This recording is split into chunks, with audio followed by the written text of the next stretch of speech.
Also available on Indiegogo is Forbidden. Get your copy today. Okay, artists, time to get your pencil on. Show us your rendition of Forbidden and be featured in the book today. All right, what do we got going on today, George?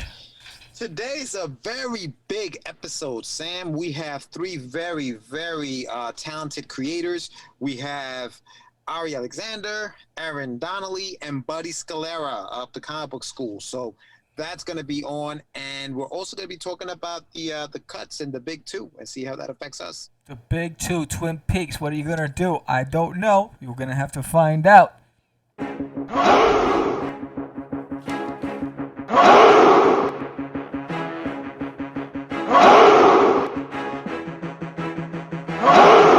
We are the only show for independents all around, giving you a platform to spread your word all over town. Cast the Craze is the place to promote to your fans with the dream of Medina and Sam the Crazy Man. Subscribe to our show and never miss an episode. It's time to get your mans, listen to us on the go. Updated every week, we never miss a day. Join the squad, come on in. It's time to catch the Craze. If you are an independent, catch the Craze. Making moves on your own, catch the Craze. On your grind in the streets, catch the Craze. Join the movement, catch the Craze.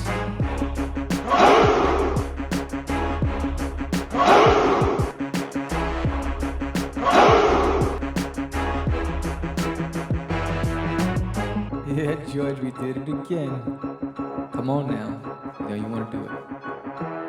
Catch the Craze.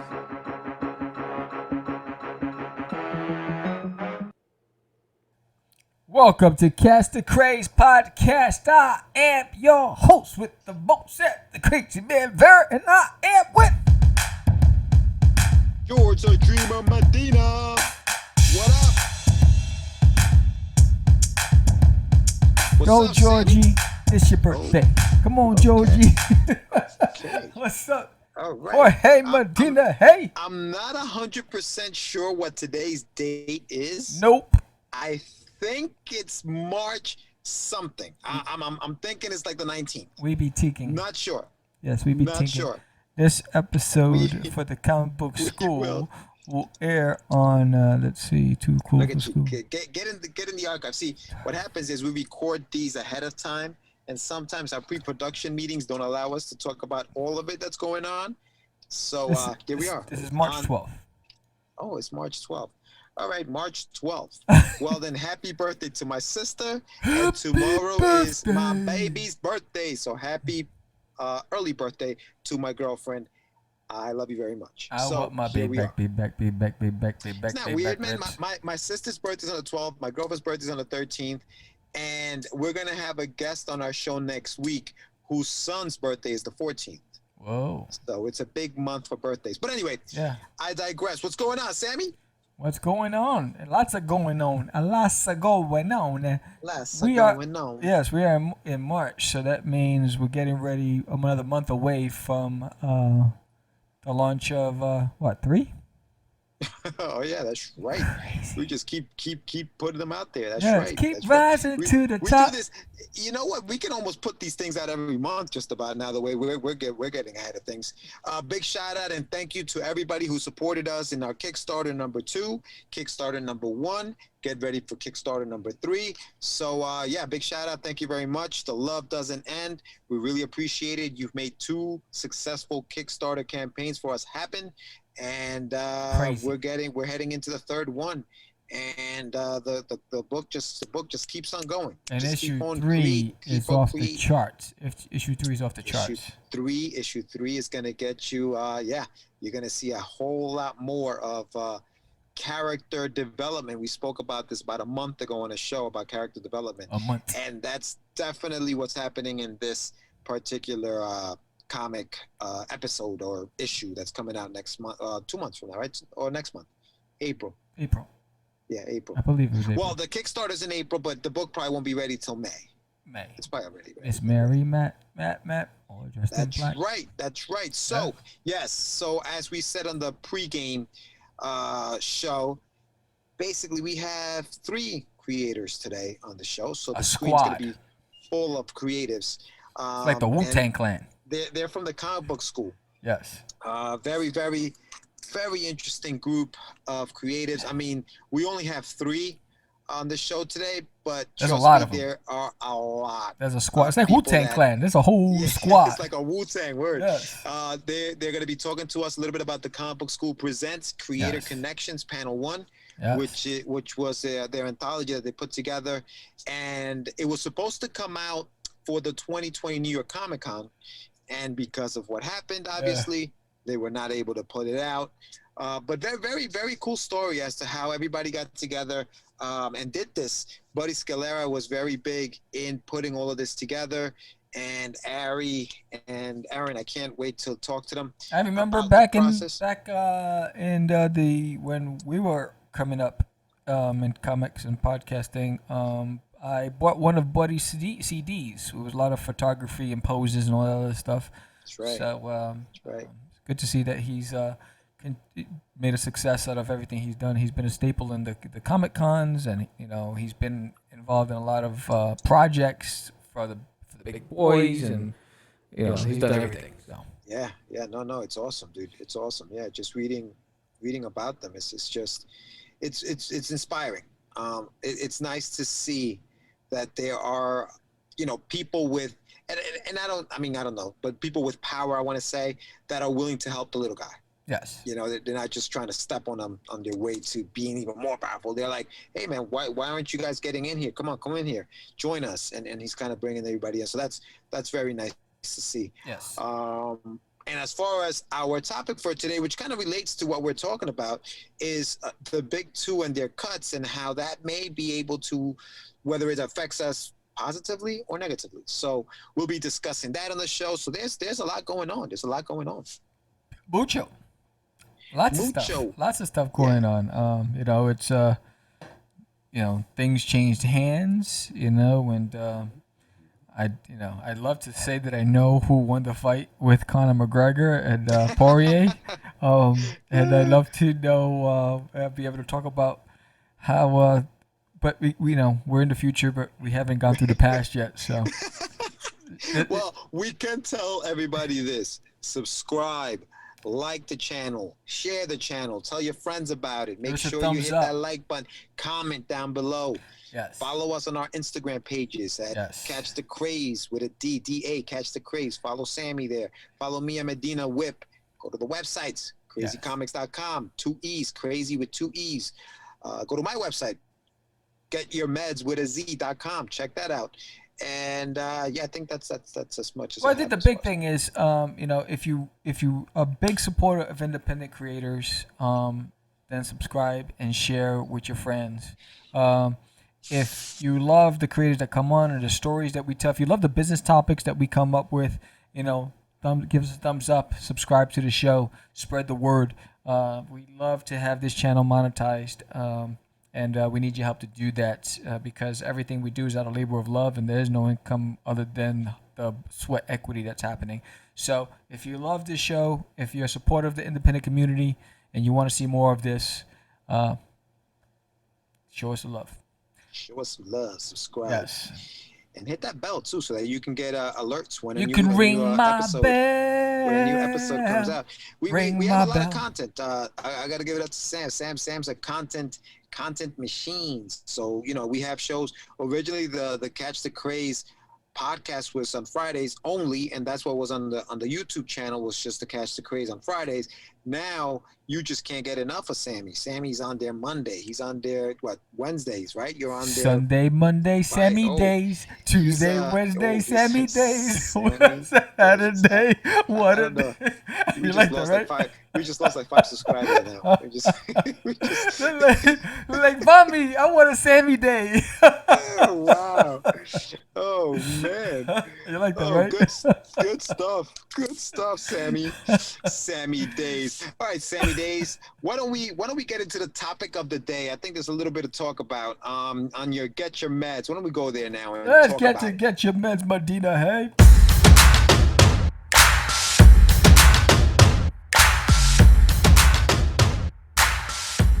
It's time for your medicine. I'm glad he reminded me that I need to take my meds. Yeah, So, you always have to. You have to the get big them. two. Get your bets. So the big two, what's going on with the big two, bro? Like, what's happening here? It just seems like every other week. I mean, and this may be old news by the time this comes out, but more and more cutbacks and what's going on, and DC's losing people, and what the hell's happening out there? And what does it mean for the world of comic creators? So it seems like, a lot of positions are being eliminated in the big two. Will that be a trend? And what is the impact? And what does that do to rate of pay and options? It limits options for those who are aspiring to work for the bigger companies they're looking at a smaller company as a launch pad to the big boys, but the positions are limited. So what does that mean? Yeah, I mean, why do you think it's happening, though? What do you think is happening behind closed doors? From a man who worked in corporate, I guess, to a certain extent. What do you think is happening behind closed doors that's causing all of this commotion, and all of this to happen? Is it the pandemic? I mean, what is it? I think the pandemic had a huge role in this, because now you have all this overhead and all these people that you're paying for. And I think what happens is the powers that be had started scrutinizing, where can we shave? Do we really need, this many editors? Do we need, this many marketing people? Do we need this many this? And we know, can we squeeze more from this person or this position? And so what happens is, when they downsize, when a company downsizes, what they do is they restructure, and they create new role descriptions to justify the restructuring and the downsizing. So now it's no longer the same name. So legally, if someone decides to go and challenge the fact that they were let go and they were replaced by someone in the same exact position, that position is no longer the same anymore, because now it's changed. So, for instance, someone who was head of customer service, they changed it to guest experience, right? And that role required some other things which the customer service position did not. So it justifies the downsizing, lowering the rate of pay, and eliminating the overhead to justify costs. So I think that's what happens. And I think, we saw the beginning. We start with Diamond and DC cutting Diamond, and those were the signs coming, and then it just kept on and just became a domino effect throughout the year, and you've seen cutbacks everywhere. Now, it could be cyclical. If everything goes back to normal within a year to 2 years, things start trending back upwards. We don't know. But for the immediate future, what does that do for people who are trying? Well, number one, where jobs are hard to come by now, unemployment continues to rise. Opportunities continue to disappear, because people are closing up offices, having people work from home, and retailers are suffering, and automation is on the rise. If you don't have coding and all that other stuff, I'm going to be beyond myself. So I'm thinking, so what does that do for the comic book artist trying to get a job, or the writers, or do they say, we want to invest in a new concept, or we have enough in our database to be able to last for 10 years, and we don't need to come up with any other concepts, or we don't need, we can rely on these artists here, and not bring in new talent. So there's a lot of unknowns. And then what, I guess the question came up was, what does that mean for the independent community? Because indies are oversaturating the market now, because of Kickstarter. There's a benefit of having Kickstarter, so there's not enough substance. There's quantity. There's a lot of stuff out there, but does it hurt when there's not enough strong content to really drive the industry? See, I think that with the Disney Pluses of the world, right? and now even HBO Max getting into the whole thing where they're basically buying, the Warner Brothers and whatever, movies they make and things like that are going into the streaming services. I think that for that reason, and I don't know, maybe I think these companies think, you know what, the comic book, the Marvel comics and the DC comics, we have the movies that's made us money. The TV shows are going to make us money. Those comic books, they've always been just like a luxury, right? And I think that that's why a lot of these cutbacks are happening at this point, is because I don't think, and maybe I'm wrong, but I almost feel like there is that lack of respect for what we do, right? We don't need them. It's fine. We're going to be fine. And because they're a dime a dozen. I think that's what it is. It's like there's a dime a dozen, and we'll find the cheapest. The oversaturation of the market. I think that, but the I guess, and maybe it's not ironic, but the other side of that is we in independents, the little guys. I think those are the people who push these companies to be great, right? Because we're on the tails. You hear that? Don't worry about it. It's my stomach. We're like on the, and maybe I'm being hyperbolic, but we're on the tails, right? We're chasing them, and they feel the heat sometimes. They're like, oh man, these guys are really coming. So we drive them to put out more stuff and do this and do that. We drive that, and right. I think that what we need to do as little guys is try to take the lead now at this point and put out, like you said, and maybe it has to do with the quality of stuff that we're putting out there, right? Because they're going to be looking for stuff. Netflix is always looking for stuff, right? But Amazon Prime. But when now there's a distribution war with Midtown Comics now distributing and all these other, so does that create a new avenue, a new lane for independents that Diamond would not consider before? Does Diamond now loosen up their policy on independents to be able to supplement the loss they got from DC Comics? You know what I'm saying? So I think there's a lot of questions that we need to ask and we need to pursue and maybe even reach out to some of these people and trying to find out what is your new business model considering the change. Diamond was significantly impacted by DC dropping them. And so I'm sure because of that, they had to make cuts because that's a big chunk of change gone.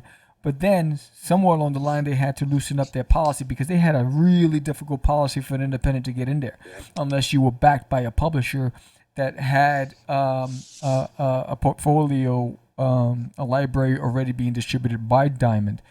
So what does that do? Where does the little guy fit in this equation when there's a lot of people trying to get out there, but then there's the big salaries are being cut to save money.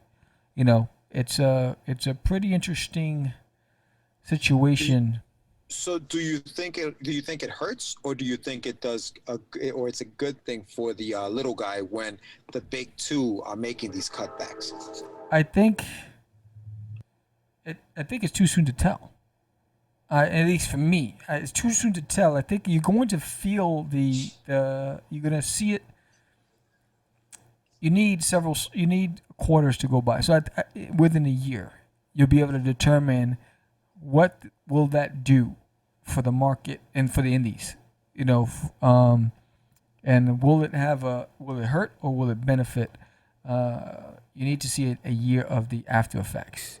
Because the decisions are still fresh. You can still smell the wounds.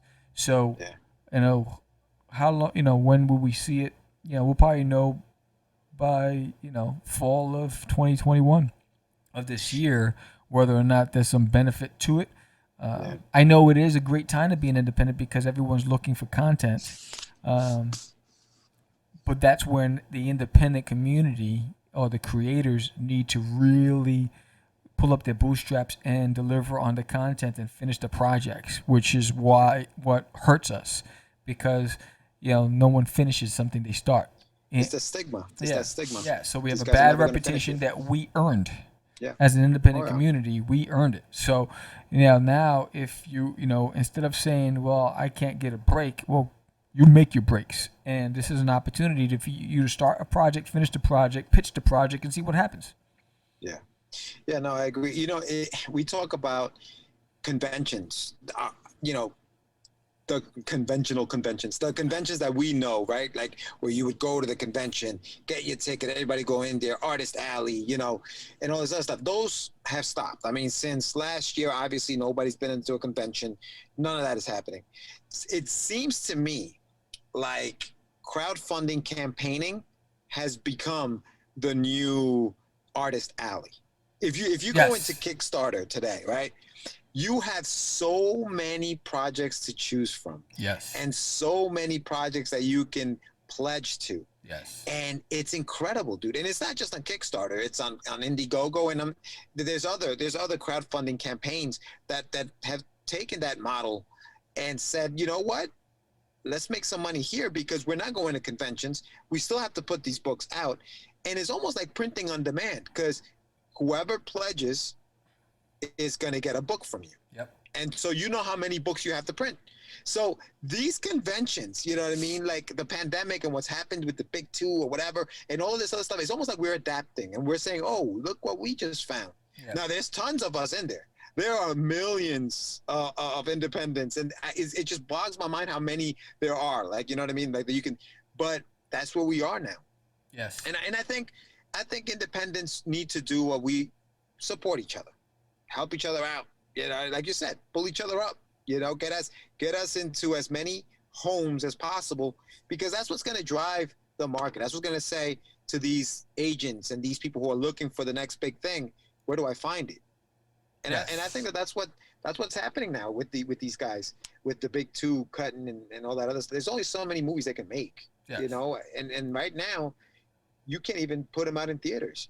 So Now, I think we got to take advantage of all of that. yeah, I think it's I could tell you right now. I mean, I think I backed like 4 Kickstarters and 2 Indiegogos. Yeah.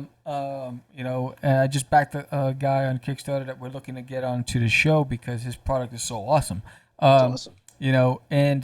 So it's a great opportunity to really be an independent in this market, and it's great, having this conversation when we have, the comic book school on here. It's they represent that community. And there's a whole lot of cats in there, and there's a lot of great stories in that anthology. So it's in their best interest, every one of them who contributed to that anthology, to finish their stories. And I'm sure that they're being taught by Buddy in the school on how to pitch and how and character development and all those other things. So it's in everybody's best interest if that's the route you want to go. Take it seriously, finish it 100%. Don't cut corners. Now you don't have to worry about funding if you do it right on Kickstarter because there's no guarantee on Kickstarter. We've been fortunate that we had 2 Kickstarters, and for issues 1 and 2, we were very successful with them.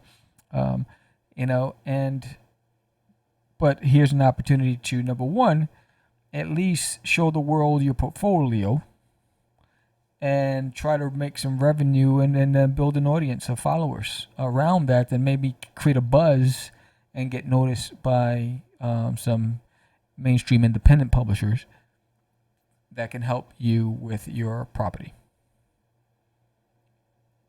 I can't hear you. Do you Now I think? hear you. Do you think that Stop hitting that mute button. there's mad background noise over here. I'm trying to drown it out. No, but do you think that if Marvel Comics and DC Comics stop publishing comic books, do you think that would be the end of comic books, or do you think the indies and the little guys could keep it going? I think comics, in my opinion, won't ever go away. You've had comics since the beginning of time. You look at Egyptians and hieroglyphics and storytelling on the walls. People are always looking for stories in an art form, and this is a great way to release and escape. And there is an appeal to comics. Now, it might become a cult thing if the trend changes and it's no longer considered cool. You're still going to have that cult following, that really die-hard comic book fan. It all depends, because the big two, they have the bulk of the audience. The independents, it's similar. So it'll hurt us because without the big two, those who were big fans of that, will they convert? My money would say maybe 10, 15, 20%. But that rest of them would just walk away and just watch the movies. So I don't know, but I do know. I feel that comics will never go away. Yeah, no, I don't think. I mean, I think, like you said, comics were there before Marvel and DC, and I think that they will be there after. Now, they just recently got cool, to a certain extent. They weren't always cool. Being a comic book head or being a fanboy wasn't always the coolest thing. Now it's cool. No, it was. I remember even high school. In high school, it wasn't cool to read comics. I mean, you get beat up. You read comics? Get out of here. I'll beat you up. I remember. I remember when down the block from my high school there was a candy store, and they had the spinner rack, and that's where I would get my G.I. Joe comics because I was a big G.I. Joe comic book fan, and I would get my G.I. Joe and my Sergeant Rock. I was into the military stuff, and then I would buy my mom her Archie comics, but I loved it, but I wouldn't read it. I wouldn't read it in school. It would be in my book bag until I got home, and I'd read it at home. Because it wasn't cool. But then, then the Image factor came in. Liefeld and McFarlane and Silvestri and Lee, they all came around and they made it cool again. They made it cool to be a comic head, and especially when Rob Liefeld came out with that MTV commercial. So I think it all depends. I don't think comics will ever go away, but I think the big two, if they stop producing comics, it will hurt. Yeah, we got to be careful. Yeah, it's a necessary evil, I guess. Yes. So we have two people in the waiting room currently, which is pretty cool. Nice. And it's almost time to shine. So what do you guys think about this topic? Do you have an opinion on this at all? Do you even care? Leave us a comment below. Give us a thumbs up if you like this topic. And please subscribe and hit that like button. Let us know that you are digging it. Can you dig it? So. And so we're going to go to commercial break. And when we come back, we're going to start with the comic book school.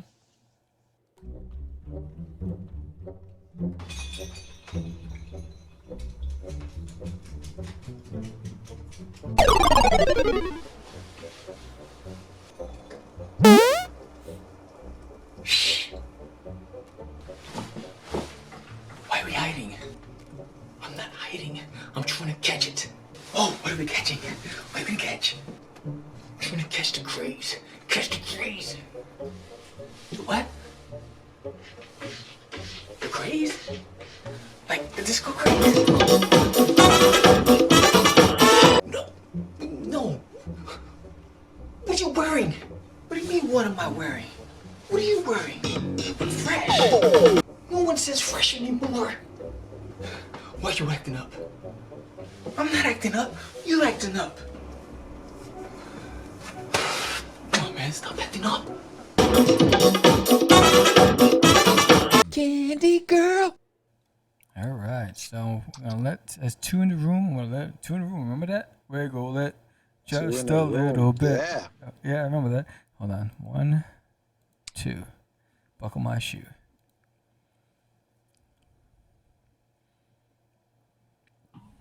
Hello there. Hey, how are you? How's it going? I'm all right. How are you? Good. All right, that's 2. There they are. What's going on, Ari? How are you, Aaron? Not bad. How you doing? I am George. That is Sam. I've been communicating with Ari. I got to tell you, Ari, and I'm sorry, but A Day in the Life of Mr. Stupendous became my favorite story in the anthology. I just want to say that before we even start. Thank you so much. That was good. So how are you guys doing? I think we're waiting for Buddy, right, to come in, but maybe we can get started, or? Yeah, let me text him, see what's going on. He's aware and he's intending to come. So let me just message him and see. No worries. Yep. So Aaron, I like your background, Aaron. I probably should have done that with mine. Listen, I just moved, and so I'm in my dad's condo, and you can see the whole condo behind me, and it's like couches and dogs in the kitchen, and I thought, let's just put it in the background. You can hear me okay? I probably should have done it. Yes. No, perfect. Excellent. Okay. Excellent. That sounds good. Excellent. Thank you guys so much for being on our show today. Thanks for having us. Just a quick background. I was actually introduced to Ari by Sebastian Bonet, who is 1/3 of the Nerds of the Round. Yeah, we were just on the Nerds of the Round. Aaron was on the show with us. Yeah. So he said, you know what? He introduced Ari and I, and I said, Ari, you sent me the dopest freaking what you call it? I got Kickstarter in the head. Your all your information. You sent me like it was the best. Yeah, it was the best press kit. I'm like, holy, you have a really cool animation in there that I wish we could share on the screen. I'm sure we could probably do that. I will play it during the editing portion of this. So the animation is all Ariel and Kevin who aren't on here, but we have a good team because we have. I'm sure we'll talk about it, but we have a good community, and everyone contributes what their particular skill set is. So it's amazing. I could not make animation like that, but they did. I just compiled everything together that everyone else did and wrote up the press release for you guys. It is amazing. Oh, there he is. Yeah, man. No, it's amazing. You guys did an excellent job, and thank you so much for sending that over and sharing that with us. I read the anthology. You have some really, really cool stories. I know you have a lot. I know you have a large group, and I wish we could fill them all on the screen. We narrowed it down to 3, but thank you so much, guys, for coming on and taking some time out and talking about what's very important to us, which is comic books, right? So maybe we can get right into it. I don't know if Buddy can hear us. I can hear you. Jorge, are you in a car? He's in the back of a police car. Yes, I'm in the car. Long story. I don't want to bore you, but yes, I'm in the backseat. Jorge, we have an hour and a half. This story is probably better than anything we have. So, Buddy, did you see the second Ant-Man movie, right? And I think that it has something to do with that. Yes. Yeah. So let's just move on. Listen, if it's about cars, I don't know that Buddy can move on. That's kind of his thing. He's like, what car are you in? Yeah. Nice. You might have a whole side discussion on that before you know it. Nice. And speaking of Aaron, I think it's time for us to get started. We're going to seatbelt in. There you go. Look at that. And get started. There you go. You're absolutely right. I probably Wait, I forgot my seatbelt. I'll be right back. You have a seatbelt there? You have a seatbelt too. Oh, is she going to be able to match this? Oh. She just ran into the woods. That's awesome. That was like the old. That was incredible. Do not lay down a challenge for Aaron. Wow. Seriously, she's like, "Oh, did you say a seatbelt?" Oh, look at that. Hold my beer. Wow. Look at this. If we're gonna play that game, all my stuff is in boxes, but the one thing I do have. Oh, what is going on? That is fantastic. You guys gotta let us in on this whole seatbelt thing. What's Sam and I are going to be the only ones without seatbelts. Yeah, I know. Yeah. I mean, My sister gave me. We're this gonna hold for on my for dear my life. first truck. It's a belt. Oh, So it's that's literally cute. the belt that I wear to keep my pants up. So that's awesome. That's awesome. Well, listen, guys. Like I said, thank you so much for coming on. I was talking to Sam about the lineup for today, and he remembered you, buddy. He remembered you from back in the days. Tell him what I you have one of your CD-ROMs for the visual references from back in the days. Yes. Do you have a CD-ROM player anymore, Sam? I don't. I do because I still have a lot of stuff on CDs, but so I still have one attached as a external. Yeah. Well, thank you, Sam. I appreciate that. Yes. Thank you. So I was like, I remember him. I remember him at the cons. I remember he had these CDs with the poses, and I was trying to look for it for the show to pull it up, but I didn't. It was somewhere packed in my basement. But yeah, I had it. What? if you need it, I can pull that too. Aaron was able to pull a seatbelt faster than you could find a CD-ROM? Oh, Okay, I'm man. going to get it. Oh, no. Into the woods. Into the woods. Into the woods, you see a lot. Yeah, she's just down there. That's awesome. It's magic. Man. This is gonna be fun. Yes. Halfway through the show, she's gonna like fall off the edge of that mountain. The anvil's gonna come down like Wile E. Coyote. Like, That's pretty awesome. And that as little soon as she puff of looks smoke. down, as soon as she looks down, There she that's is. what happened. Look at that. Look at that. There, Yes. that thing There it back is. on- Yes. Yes. I remember these. That is Yes. absolutely right. Holy cow! Wow. I don't think you Throwback. can see it with all that stuff on there, but I don't know. Let's see if you can get Yes. Women and girls. There you go. There it is. Yes. it. Uh-oh. You Buddy just went to can't look see for it. something. Well, Buddy's out there. He's He went to look for something. Looking for some stuff. That is amazing. It's like Carrot Top. I see your There it book is. and raise you. There 3 you seats go. wrong. There you go. God. There it is. Dude, you know Yes. what? I can't even leave my car to go get those, but I'm sure I have those somewhere. Yes. Oh, that's Yes. awesome. Yes. Wow, walk down memory lane. So just so you know, guys, we pre-record the show. So today is obviously the 19th, but this will be airing on the March 12th. So if you guys have something to promote for the 12th and beyond, by all means, be our guest. Thank you again for coming on Look at the future. and being on Catch the Craze. We definitely want to talk a lot about. There's so much to talk about. I mean, you Yeah, guys you guys gave got me a lot. this press kit. There's so much to talk about. I'm just gonna start. Let's go around the screen here. Ari, tell me a little bit about yourself. Tell everybody out there, the audience, what do you do? How did you get into comics? Just something really quick about you. Cool. So my name is Ari. I go by A.A. Rubin. I'm a writer. I write in a whole variety of different genres and mediums, ranging from comics to formal rhyming poetry, and virtually everything in between: literary fiction, science fiction, fantasy, like I said, comics, all that kind of stuff. I've been going to Buddy's panels for years, the comic book school panels at the various cons, especially at New York Comic Con, and not only were the educational panels that he ran instrumental in teaching me how to write comics, because I was coming from writing prose at that time, but also I would say about half of the artists who I've worked with since I've been writing comics, I've met through Buddy's Creator Connection panel. And I'm sure we'll talk about that later on and how this book developed, but if you notice the title of the book, Creator Connections, Yes. Panel 1, it's a reference to those panels that Buddy would run in the olden days back when there were still cons that you could go to and meet people in person.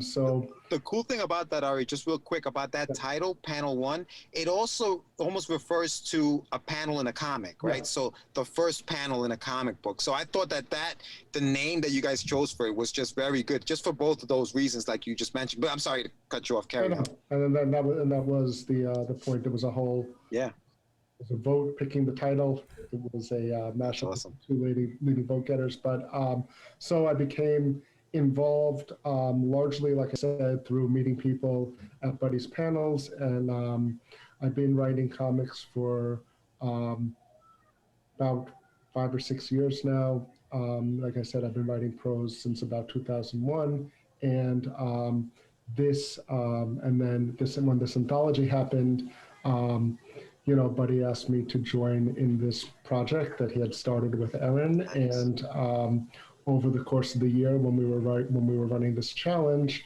I became more involved in the editing and the promotion as well, especially in the flash fiction section that we'll talk about later, I'm sure. Sweet, Nice. sweet. What about you, Aaron? Tell us a little bit about yourself. And I'm going to remember to unmute this time. So my name is Erin. I'm Redheaded Ed. I go by a lot of different monikers. I'm actually Dee Alley in the Anthology for the work that I submitted for the flash fiction. And I'm an animator, but I was kind of in a creative rut. And so I went to Comic-Con to kind of spark some interest in doing more things, finishing more things. And I met Buddy. And he basically said, what is it going to take to get you out of this? And I was like, I don't know. He said, okay, well, next year at the con, have an 8-page comic. And I was like, I don't know if I could have a good 8-page comic. He said, I didn't say good, just get it done, right? And I was like, okay, fair. And so that's kind of how I got into this. I always read comics as a kid, and I had mentioned on one of our other promotions that I didn't even realize, going back through my art since I just moved from Dallas to North Carolina, I was going back through it, and I drew comics all the time. And it never occurred to me that these little doodles that I was doing that they're like storyboard elements, or they have a little story of, something that happened to me or something that I thought of. I've been writing comics forever and I never realized it. And so I got involved with Buddy and made a schedule, and we kind of made this challenge and we put it out to this community that we've been building with Comic Book School, and everybody did it. And before we know it, we had, you know, groups of people coming on board and just knocking it out of the park. And then, you know, we put out an anthology last year of 143 pages of comics during the year of COVID. And so it's a really big accomplishment. We're really proud of it. We've got some really good work, some really good stories, and some great people in the community. So nice. Yeah, no, it was a very, very, very well done piece. You guys did a great job. I got to be honest with you guys. I'm not big on anthologies. Like I think I get lost in them. But this one was, I don't know if it was the way that you guys put it together. I don't know what it is. The artwork was just great in every little story, and I like I told Ari at the beginning, Mr. Stupendous, that was the one that I kind of gravitated to, but that was really, really, really, really well done. Tell us about yourself, buddy. So thank you guys for having me on with the team. Ari and Aaron have helped you to understand how we got there, but I'll tell you a little bit about myself. I'm a comic book writer and an educator. I've been working in the comic book industry for over 25 years. I got my start as a journalist in the industry, covering what people were creating. I joined Wizard magazine in the 90s, and I launched the original Wizard online community, which always had me thinking about what could we do to create community again. But fast forward, I created photo reference CD-ROMs, which became photo reference books, which eventually evolved into what we now consider Comic Book School. I've been doing panels at New York Comic Con since the second year. And I've traveled all over, going to LA, Chicago, and Boston, just to teach how to either create or create better comic books. And every year I would run these panels, and the last one traditionally would be Creator Connection, which is where we landed with the title. And we just felt like people need to understand that comic books are all about connections and supporting each other. And it is by far the most positive, encouraging industry you could ever do anything in. And I'm grateful for Ari and Aaron for helping and rally and pull this together, because this is not something that any one person could have done. It was truly done by a community, but Ari and Aaron really emerged as leaders. Nice. Yes, I remember. Because I was like, I know he was with Wizard. I was when your name came up, it's like I know him. He's been in the comic book industry forever. So I was like, I have his stuff. I gotta find it.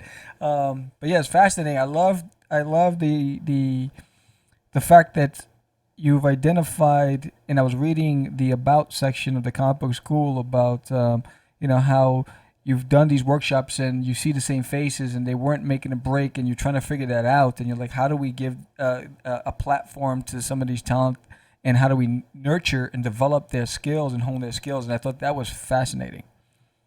You know, Sam, I think one of the things that you just said is incredibly important, and that is, some people were already doing it, like Ari. So for Ari, it was nurturing. For other people like Aaron, it was quite literally going to be the first published work. And I just got a chance this week, and Aaron and Ari are hearing this with you guys almost for the first time. When you fill out a form in Comixology to upload your book, you have to identify the creators, and then you have to put what they did, and you fill out a little form. Now, if that person already exists in there, so we'll use like Rob Anderson, he's been published quite a lot. You type Rob Anderson, it comes in, it says, this Rob Anderson, you say yes, they say, what did Rob do, blah, blah, blah. We had 33 creators contribute to this anthology for free, and the anthology itself we are giving away for free, although Comixology won't let us give it away for free. You have to pay that whopping 99 cents. But more than, I would say 80% of the names were brand new to Comixology. That means we gave a platform to probably 27 people who had never been published before on a platform like Comixology, giving them a worldwide audience. And I have to tell you, Ari and Aaron, I was incredibly proud. I took a screenshot of it. I was like, this is just great, because it fulfills the mission, which was education. It wasn't, the anthology is a great byproduct, but this was an educational exercise that we did together as a community. So I think when we look back and reflect, it is that educational angle that we will probably be most proud of for longest. Ari, Aaron, what do you guys think? Your mute button. You muted, Ari. And I was telling you to go first. I had already spoken, yeah. I was telling you to go first. We're very complimentary around here. Yeah. So, I mean, it's amazing that we've, I don't even know how to say it. We've basically come together as a community and made a book that everybody can read. And it's awesome. It's not like, oh, baby's first comic book. Like, it's good stuff. It's good stories. It's good artwork. It keeps you engaged. But that people who maybe just needed a nudge, or maybe just needed an outlet, or maybe just needed, a friend to say, you can do this, like, got it together last year of all years, because there was so much going on, and now they're published. I mean, we are published. We're, a community of people, and 27 people having never been published before that are published now because of this. That's amazing. And so this community can continue to do that and continue to help people who maybe want to be published or maybe don't know how to be published. And we can keep pushing forward. And now we can say, we've done it. We've done it once. So we know that we know what we're doing, because you have this as proof. And those people can go on and say, I am a published artist. I am a published maker of comic books, and that just amazes me. I'm blown away by it. And I think the other thing is like when we get to go back to these cons and you walk around, there's a huge difference. It's a very small industry, especially even when you walk up and down a small press row and through an Artist Alley and these types of things. It's a very, very small industry. And I know that when I first started going, it was like, how do you get it? How do you know these people? Like, everybody seemed to know each other, as opposed to some of the other writing things. Like, if I want to write science fiction, I write science fiction prose literature, there's a million journals I could submit to. And the editors of one don't necessarily know the other. They're all over the world. There's all sorts of outlets. You go to even a big show like New York Comic Con, and it seems like everybody knows each other, just even walking around. And I think that what this does, first of all, it gives you an in into that community, because now not only do you have something when someone say, oh, what are you working on? What did you do last year? You have something you can show them, which is really, really important. I remember the first year that I ran, my first published comics piece was in a literary magazine, because like I said, I came out of that world, and more literary magazines are publishing these things, and just having a little 4-page story in a literary magazine that I could say, yes, I can show you, this is my work, not even a book. It was a huge difference in terms of just even how people responded to you. And, to have something on something like Comics, like this anthology, you can get it on Comixology. That's a big thing. That's not just like, oh, I was published in some, other thing. Anybody can get that. Right. A lot of people have unlimited. Anybody with Amazon can get that, and it legitimizes you. But even beyond that, it also gives you your community. So even though it's a small industry, there's still small groups. There's cliques in it. Like, you see the same people every year, and different people, they all, hang out. And a lot of it, like we were saying, I met Jorge through Sebastian, who we both know. Like, a lot of that is the way these things work. And now, because we've spent all year, I met Sebastian through Buddy a few years ago, so it all comes back. Now we have this group of 30-something creators who all know each other and who can all support each other, and who have created their own little community, or our own little community within this larger one. So it both gives you access to the bigger community, with what Buddy and Aaron were saying, but it also creates like even a smaller supportive community for us, as the people who are involved in this anthology, and the people who are involved in comic book school and online in the forums and all that kind of thing, who will, not only supported each other in the creation of this, but who will also continue to support each other in the future, in whatever projects we go on to. Yeah, I think that when Sam and I, when Catch the Craze began, like almost over 10 years ago, we always wanted to do something for the little guys, right? For the guys who were not heard, for the and we call them independents, right? We call ourselves indies, and that's what we wanted to do. And back then it was a community of people who maybe now some of them have come back, who were away, who were like, you know what? Because it beats you down when you don't see success right away. It beats you down, and you're like, all right, I can't do this anymore. And then but it's infectious. You just come back. You just keep coming back for more. It's weird as all heck, but I think that, like you were mentioning, Ari, I think that this is a community. It's a small, but it's a community that needs to be.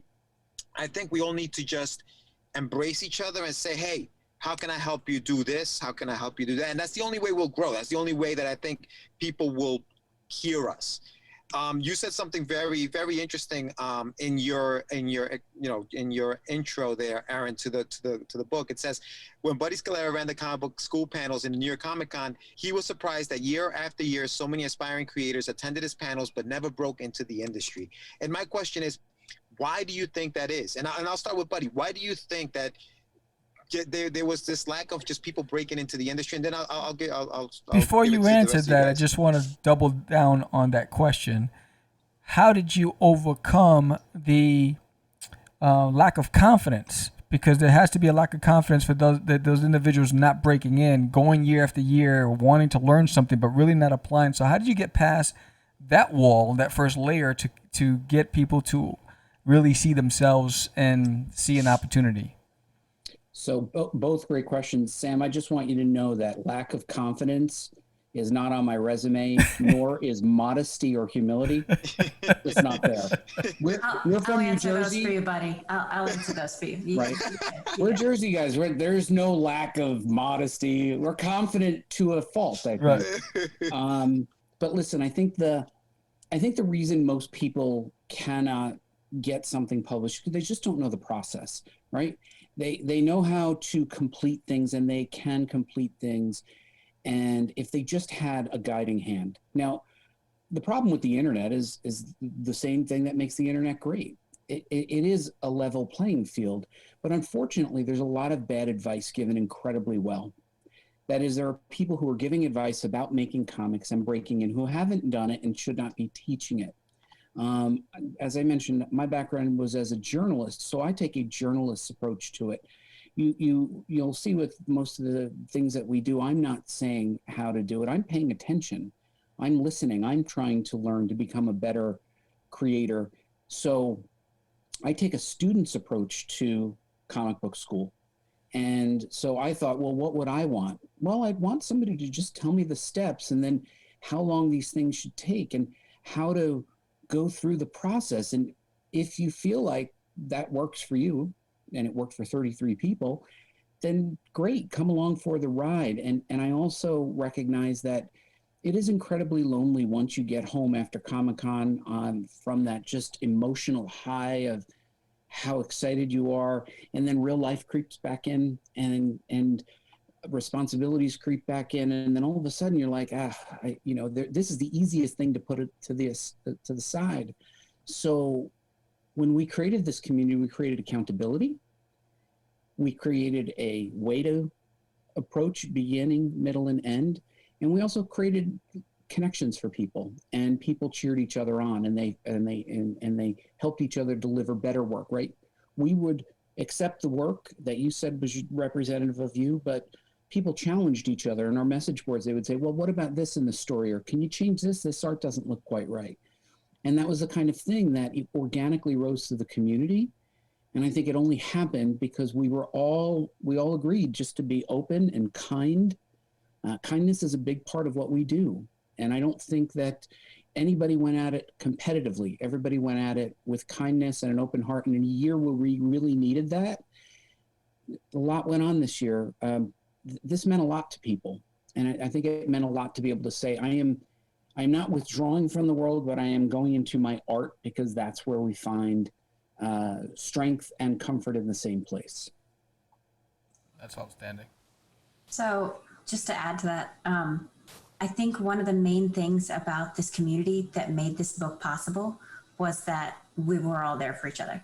And so, when you go into an artistic pursuit, it's usually a solo ordeal, when you're drawing, when you're writing, you're not oftentimes, sometimes, but you're not oftentimes doing that in a group full of people. You get your ideas and then you bounce them off of people. And I think in a professional environment, and even in some cons, you'll go and get a portfolio review, or, you'll submit your writing to things. And if you get feedback, it's hard to take. A lot of people can take it very personally. Your confidence, can go roller coaster high because I've submitted something great, and then down into the dumps because it didn't get, selected or whatever. And this community was much more, okay, well, I'm not saying there's anything wrong with your piece, but I'm questioning this, or why did you choose this? Or did you think about these other options, and why did you go the way that you? So it was much more learning process and a sort of constructive critique rather than just a submission rejection, and I think that helped a lot of people get past the initial, slump of I've been rejected a million times, this is never going to work, right. Because there was somebody to feed back off of. You could say, well, I did think about that, but I went this way because of this, and they were actively listening to you because you knew they were part of your community and they were trying to help you make a better comic, as opposed to just, that's not what we're looking for. The sort of brush off that you get from certain things. And then on top of that, I think, like Buddy said, when we weren't able to go to the cons, just getting on a call with 6 people who like comic books as much as you and talking about all the stuff that was going on was so helpful. I think it was after George Floyd, we talked about maybe should we keep doing it? And we got the community together. And as a community, we said, yes, we still need this. Like, this is a creative outlet. If you don't want to do this, if you need time to step away, we completely understand. But some of us, this is our outlet. This is how we're going to deal with this and how we're going to deal with everything that's going on. And so even that helped get us past a lot of the problems of the year. And so once Buddy, helped me understand the steps and we broke down the schedule, people could see, it wasn't just this big insurmountable make a comic. It's like you have these epic stories, or you don't have a story and you don't know how to begin. And so we broke it down into manageable steps. You first you do a story, then you do, or first you get a team. And that was another thing is, we got together in groups. So, Ari was saying earlier, like, he found artists to help him illustrate his stories into comics in this community. And a lot of us got together and were able to form these lasting friendships and find other people that, that really got us or got our story. Or even if they didn't get our story, were willing to write for us or draw for us or color for us. And it made it very collaborative and open. And so we could say, okay, well, this is our team and these are the steps we need to hit. These are the timeline, these are the dates we need to get there by. And if we're falling behind, maybe we can ask for help, and the community steps in and helps. And so it was so much more open than rather just, make a comic and tell us when you're done and we'll tell you if it's good or not. Right. Well, thanks. No, we're on all the time. And I think even to add on to that, it's a different kind of relationship working on this project than I've had working on some others. Because if you enter into like a work for hire type of situation, or or if you're hired by someone, or if you hire someone, then the relationship is going to be different than in a collaborative group environment like this. If I write a script and I hire an artist to draw it for me, they're going to draw it for me because they're getting paid to. They're not going to necessarily even, depending on our relationship, feel comfortable giving their feedback, telling us how, what they think works, what doesn't work, that type of thing. And I think this, was really helpful to us, both as artists and writers, to be able to be working on it more as a collaboration and less as, I've hired you to draw my story, or I hired you to write my story, because I don't have that skill myself in either direction, so that the writers learn more about how the artists work and the artists learn more about how the writers work, and, how to tell a story, that type of thing. And I think that because we were collaborating and because everybody was working together to make each other better, that all of the stories were better because of that. Where you felt more comfortable going back and forth about certain things that you wouldn't necessarily feel comfortable doing in the way that many people do this in the way that I think most comic books end up being made. So, I mean, the story's fascinating, and the way I'd like to know more about how you structured your time to be able to really give each creative group or individuals the time they needed to develop their stories. What did that look like from a communication standpoint? Was there like a set routine or a schedule weekly where you'd have calls? What did that look like? Aaron, why don't you take this one, Aaron? Because I don't think I'm qualified. Qualified. We're gonna go with qualified now. I like that. I don't believe I've heard that word on these calls before. We kind of flew by the seat of our pants. I'll be honest. We had an outline. I started in animation, so I took that approach. And when Buddy said, hey, make an 8-page comic, I literally just went home and said, okay, this is what I would do for an animation. So this is what I'm going to do for a comic book. And I wrote out the stages, and then I sent it to Buddy and said, what do you think? And he said, well, in comics, we don't call it this, we call it this. Or, in comics, we don't need this portion, but you need to add in this. And so he kind of helped me outline the process. And once that was done, I put it all to dates, and I just basically gave myself a week, 2 weeks, a month, review time, that kind of thing. And he said, this is actually a pretty good schedule. And he sent it to a couple of his friends in the industry and said, what edits would you make? And we shortened it up a little more than I would have preferred for a newbie. But Buddy said, if you give everybody too much time, they'll waste it. So we ended up putting the schedule together, but a lot of it was, can you hit your deadlines? Can you get it into the community? And if somebody fell behind, we'd be like, hey, you said you were going to do this. Are you still on board? Are we still tracking for this? Do you need help? And so again, that community and that accountability helped. But a lot of the times it was very much like, we know where we're supposed to be. So how do we get there? And this month we're going to figure that out.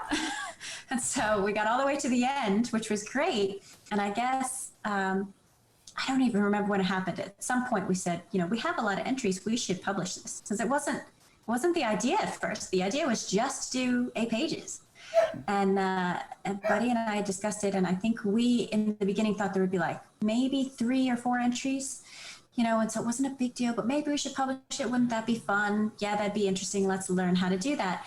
And we got to October and realized that there was this whole other end of the process that we hadn't accounted for. So we had to learn, proofing and credits and paginating the book and getting the cover and all of these things that we were like, okay, let's figure it out. So I really do equate it. My former boss has a thing about building the plane while you're in the air and making sure the landing gear works before you crash. And that's basically what we did. Now, we did land. It was not a soft landing, but we did land. And now we have this anthology. And so it was a learning process from start to finish for everybody, even those people who had been in the industry before. But at the same time, because we were all in it together, it was so much fun figuring all that stuff out. So I think that kind of answers your question. I like that you guys use the word challenge. Yeah, you challenged these artists to make an 8-page comic. And I think that sometimes that's what we need, right? It's not just, hey, do you think you can do that? No, you will do that. It's like it's a challenge. My question to you guys is: there are 33, people, I guess, that worked in the book. How did these people come into the book? Did you put out like, hey, we're doing an 8-pager, come join us? How did that process go? And I'll leave it open to whoever wants to answer it.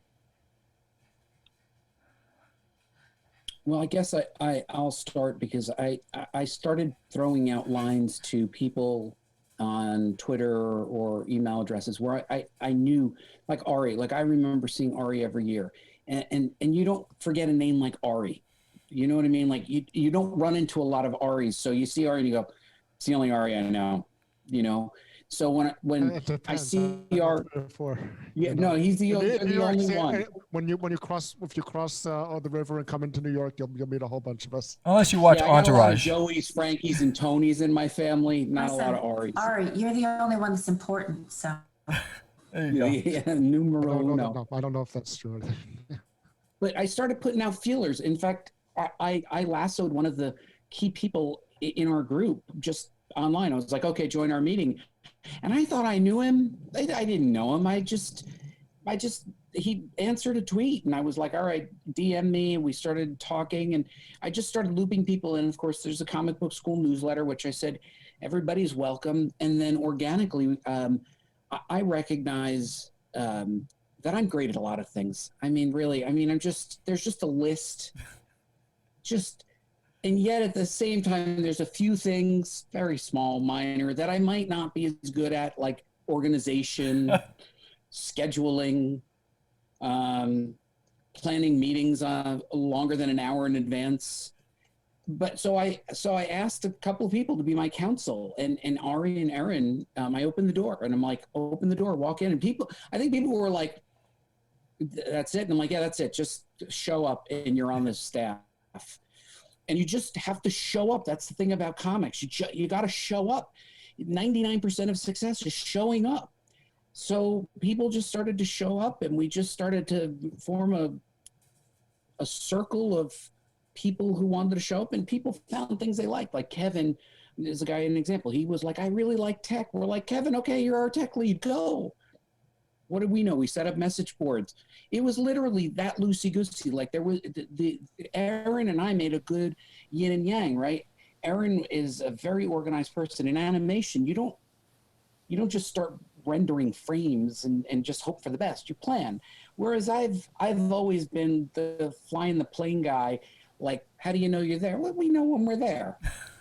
We'll know when we get there. So we were a good yin and yang. I lowered her resistance, and I just said, be sloppy with me. Just make it up. Not everything's going to be perfect. If we plan this perfect, it won't be Comic-Con until we're done with the schedule. Just get started. So she had to put that down, and I had to accept that every once in a while I got to show up on time for my own meetings. I don't know if I ever did them. Once? I think once. I didn't even show up on time for this. Yeah, true. That's awesome. It's like the if you remember the old Spinal Tap movie where you had the bassist and you had the singer and the guitarist, and they were like complete opposites, and they both were like running the show, and they asked the bassist about it, and it's like, we got two very strong personalities in this band. It's like fire and ice, and I see myself kind of as the mediator, sort of like lukewarm water. So that's it. You got fire and ice, and I'm just the lukewarm water over here. Nice. Nice. To be fair, we wouldn't have functioned without you, Ari. But it was one of those things like Buddy had this like grandiose idea, and I'm like, that's awesome. I'm paralyzed by the details. And he's like, it doesn't matter. We'll figure it out. And I'm like, okay, we'll figure it out. Okay, let's do this. All right. And we'd get there and be like, okay, let's start the meeting. And I'm like, Buddy, what is this meeting about? And he's like, oh, it's about this and that and this and that. And then we talk and be like, oh, we need a person to do this. Are you busy? I'm not busy. Okay, you can do that. Okay, you can. Hey, we need a person to do this. And then we get to the end and go, Aaron, did I miss anything? And I'm like, just this. He's like, oh, that. Okay, this person. Okay, done. And then it was fly by the seat. It's the most fly by seat pants I've ever done anything. But we got it done. How long did the process, like from start to like from the moment that, Buddy said, hey guys, come do this, to when you guys actually finished the very last page and it was ready to go to the, how long did that process take?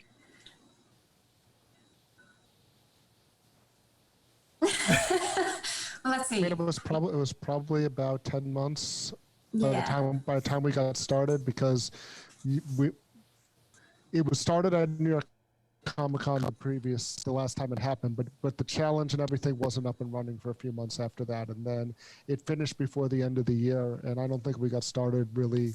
I think the first deadlines were in February. Actually, the first deadlines officially were in April.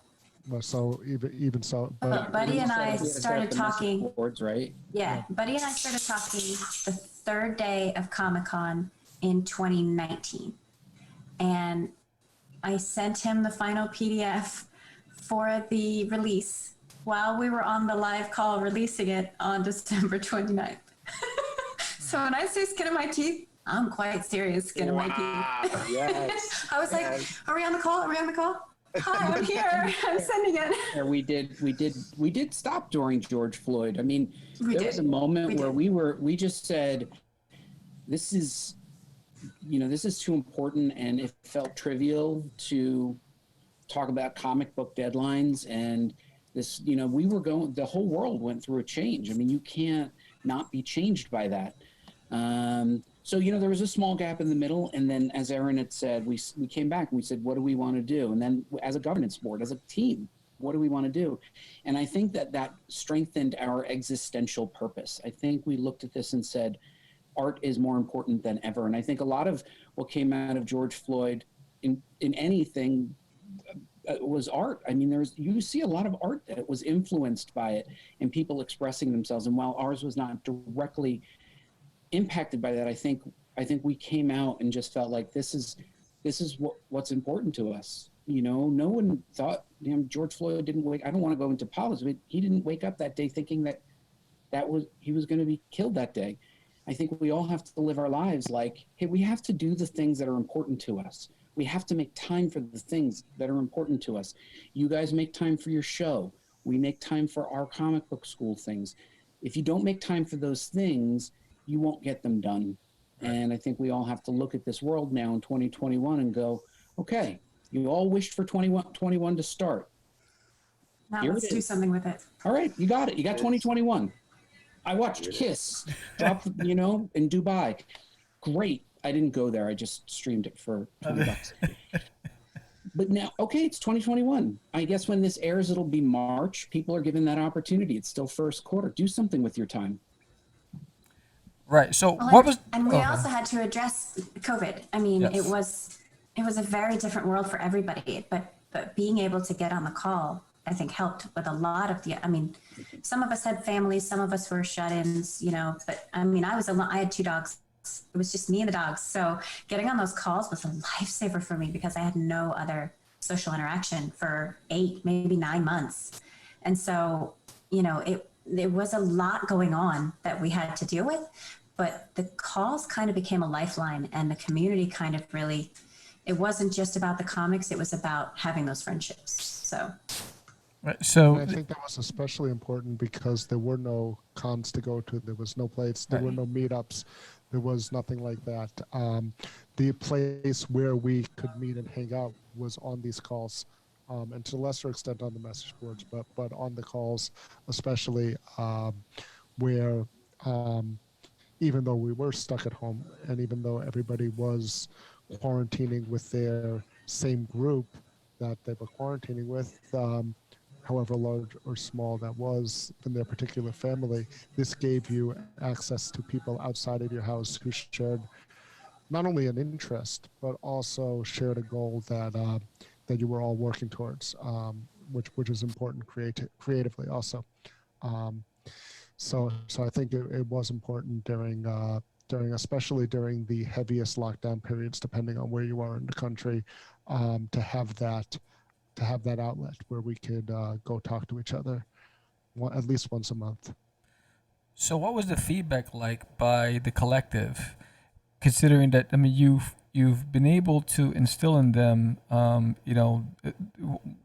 some great values there where, when you commit to team, when you commit to personal development, when you commit to a project and you complete it, the reward, what was the feedback like from the collective group? The fact, that without this platform, they might not have been able to start or finish something.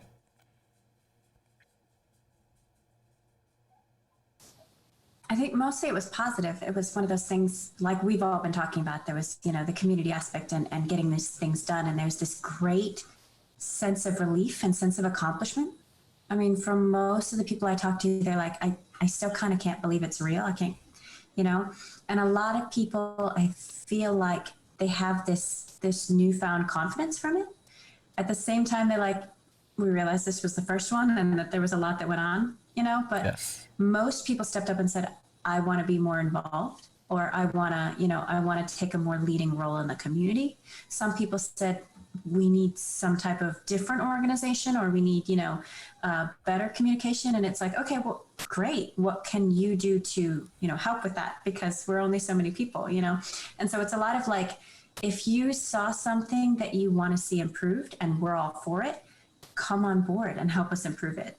Because we're all about building up community. And if you see a hole, or if you see an issue, or if you see something that, you see there's a solution to, we're all ears because we're only so many people trying to do this, in the off time, and we still have day jobs, most of us, and so it's one of those things. Like, it was our first year, so there was a lot of learnings to take from it. It was a lot of figuring out how the best way to communicate. We had some tech issues because we weren't sure about forums and where do we want to be, and then figuring out the schedule. But now that we have it in place, now that we've done it once, we could say, okay, where do we want to improve? And if anybody on the team had an improvement, we were like, great, step up and let's fix it together. And so most of the people were overwhelmingly positive of like, cool, I'm totally going to be the one to do that. Or I know a guy, I'm going to invite him.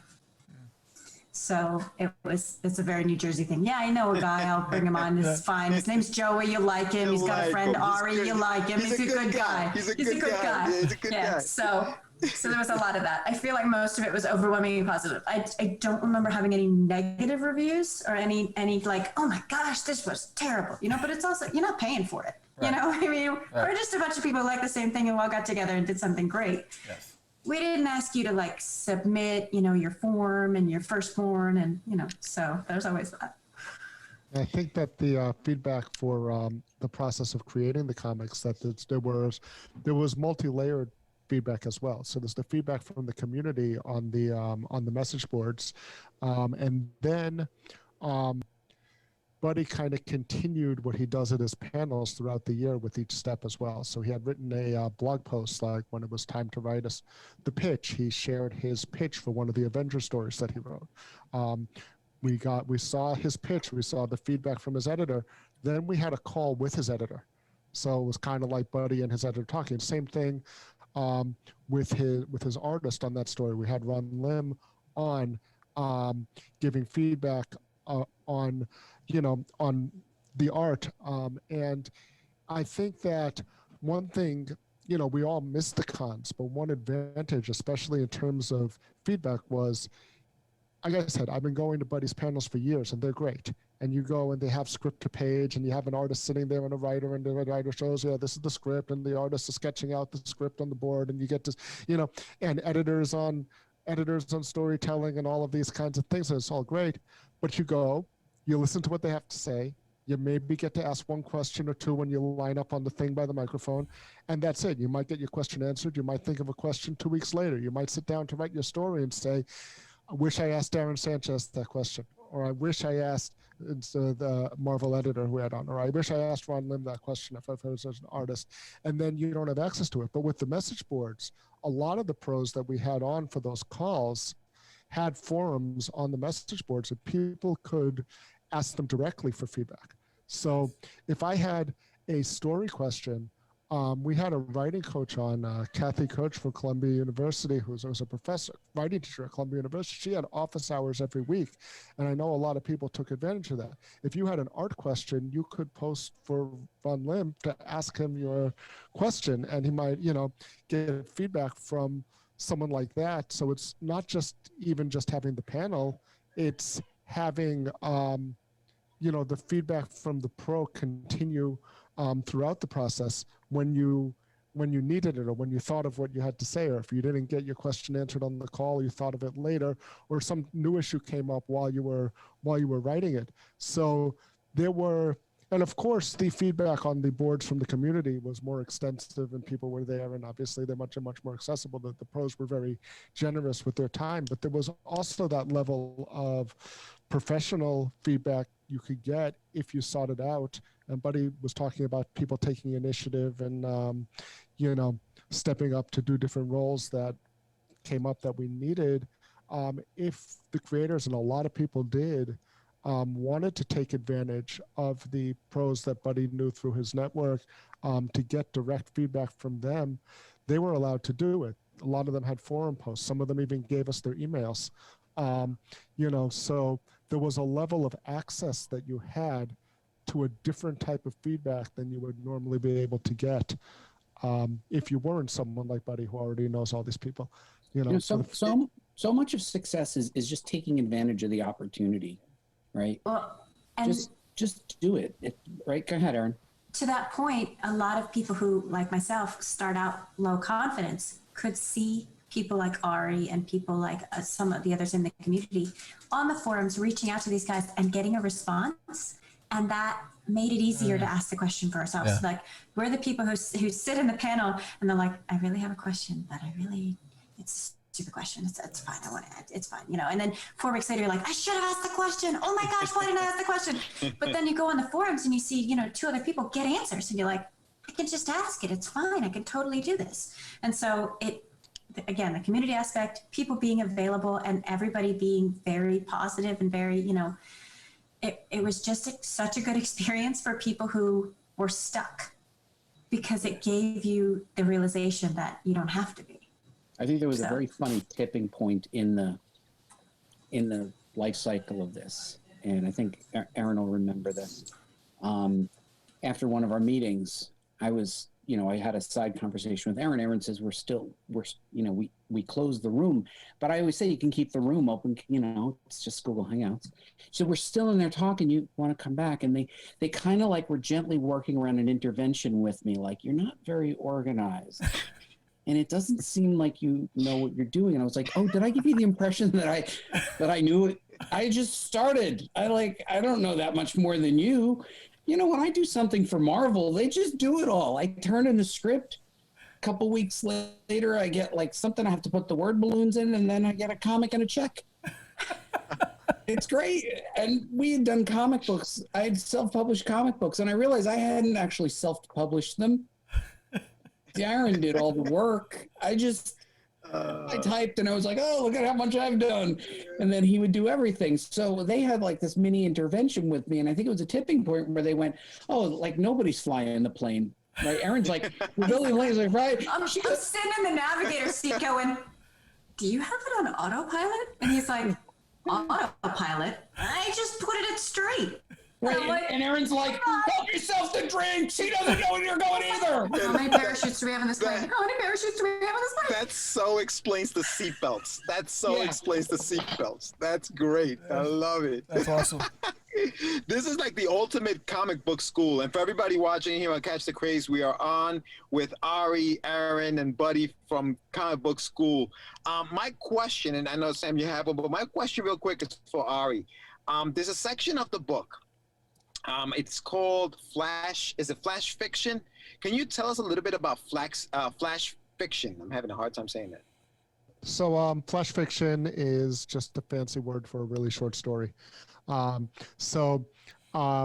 Basically what happened is I was over the quarantine period, I was taking a class in Ray Bradbury and creative storytelling, where we read stories and novels by Ray Bradbury, and then we did writing assignments about them. It was an online class from Columbia Online Chicago. Unfortunately, it was with Ray Bradbury's biographer, Sam Weller, which was kind of cool. So it was his personal biographer, who was also Bram Stoker winning writer himself, which is the Horror Writers Association Award.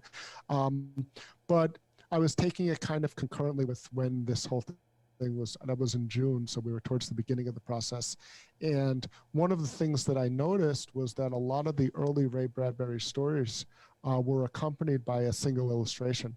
Like if you look at something like The October Country, which is a lot of his early Gothic horror, he actually worked with an artist, and every story in there is illustrated by the same artist. And there's one full-page illustration that's facing the title, the first page of the story, and it kind of introduces the story and goes in. And I asked Buddy, as someone who came from the prose writing world, I asked Buddy, is like, is this something that we might want to include in the book, is maybe have some prose stories that are illustrated, And if you think about it, kind of like what Neil Gaiman and Charles Vess kind of did with Stardust also, where it was like a prose novel, but it has a facing illustration, which is obviously, that's a full novel, but it's the same, like you've seen comics companies do that in the past. And Buddy said, yeah, I think that'll work. Why don't you, now you're the section editor for it. You write up a call and you do it. So I was, to use one of Buddy's favorite words, I was voluntold to do it. You either volunteer or you're voluntold, and I was voluntold to do it. And we ended up deciding to make it be a short piece, so 500 words, and we chose 500 words because one single space typewritten page is 500 words. So you had one full page illustration and one full page of text. So there are various definitions of flash fiction, all of which are under 1,000 words. Some people only publish under 500 words. I've been in publications that will only publish 100 words, one that you had to write exactly 81 words, which was kind of cool. So,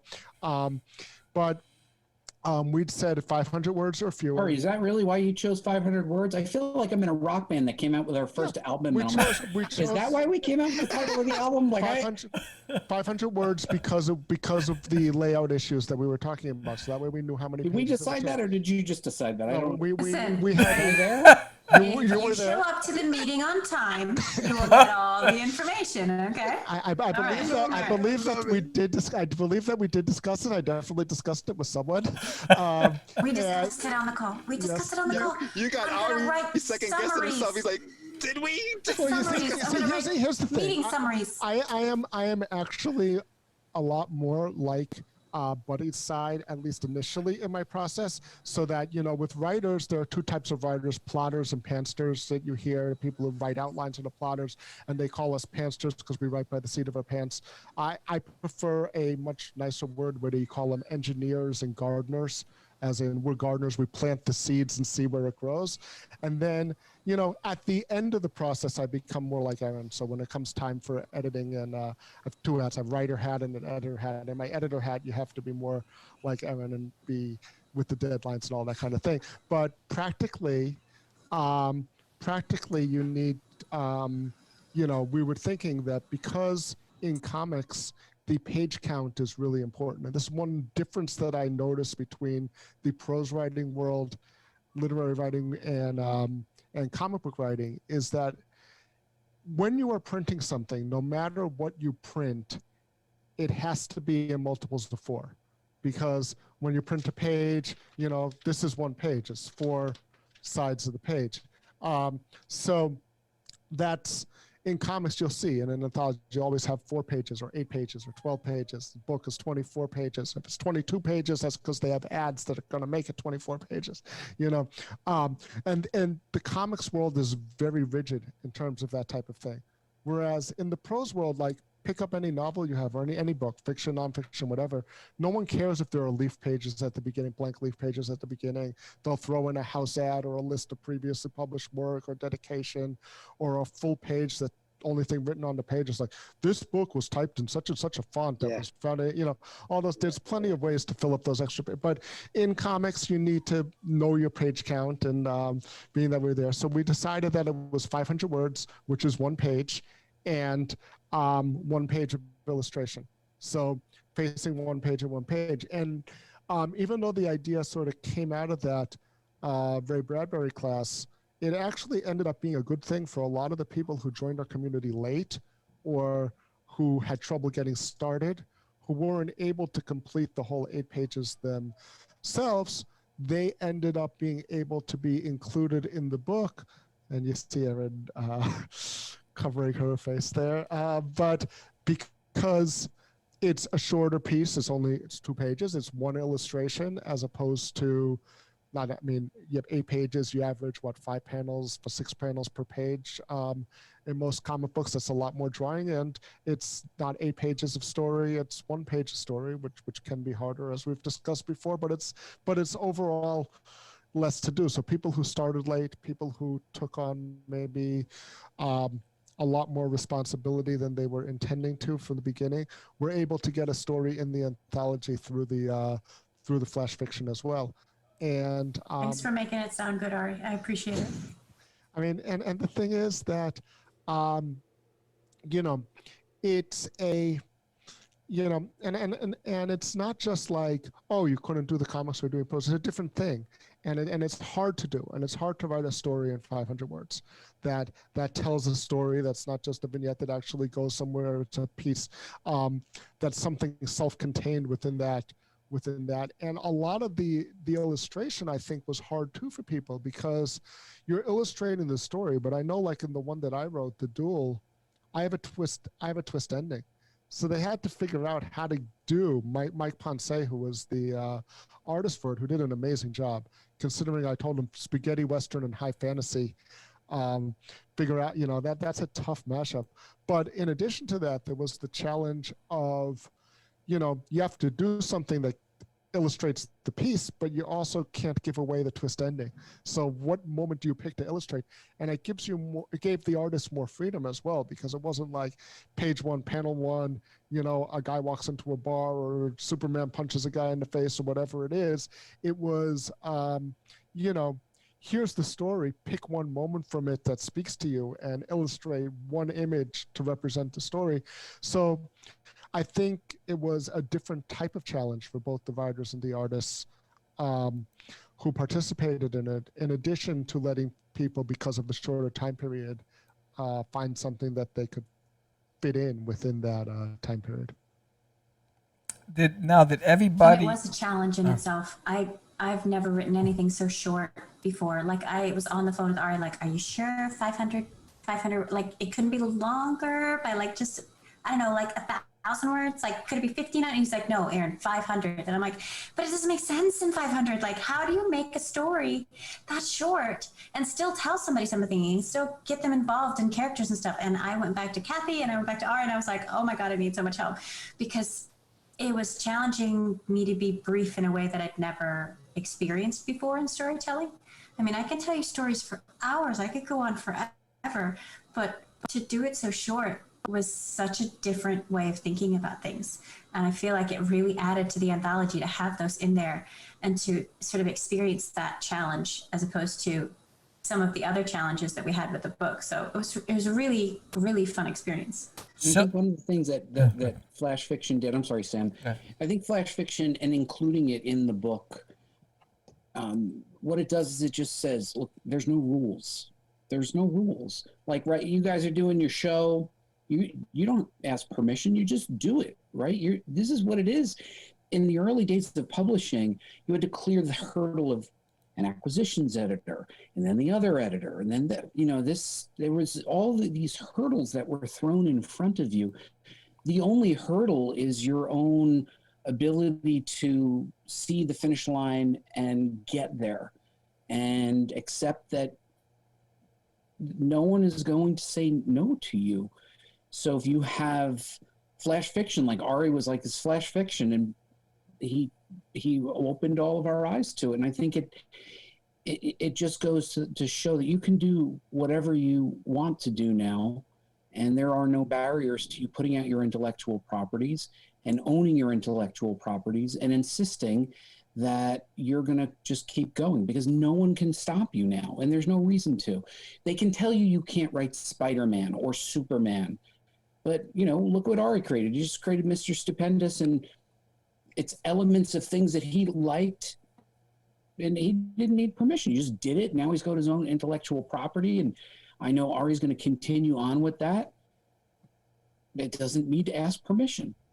And I think that's the thing that people need to recognize. The old rules are gone, and especially with COVID, that's it.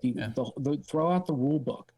And I always say to Aaron, from chaos comes leadership. Like, you just begin to lead, and that's what it is. These guys just walked into the room. I was running a thing. Ari wasn't a leader in this. He just was like, all right, I'm a leader. He became a leader. And Ari had leadership capabilities that he knows because he's a high school teacher. But beyond that, it is just incumbent upon you to just, the door's open, walk through it. Absolutely. So, we're talking about the length of writing and some of those things, but you chose to do a silent film. So in the lemonade stand, I was looking, it was storytelling through pictures. And I noticed that you omitted the dialogue. What was the thought process behind that? Well, Sam, that's very generous of you to give me credit for that. But really, it just came by the fact that I have a comic book called Midlife Crisis, which I've done a limited run of print issues just to sell at New York Comic Con, and then it's in Comixology. So in between, I said to the artist, I was like, hey, would you like to do something on your own? I've got this story, a lemonade stand. It uses one of our characters. Do you want to do it? Now, since he has to do the lettering, he was like, I think I can do this without words. And I'm like, sure, it's up to you. So he did it without words. And then since he has to do the coloring, he said, I think I could do this with 2 colors. And I was like, all right. Because at the end of the day, nobody's paying for this, so nobody's going to demand their money back because they were like, oh, not enough lettering in that story. Right.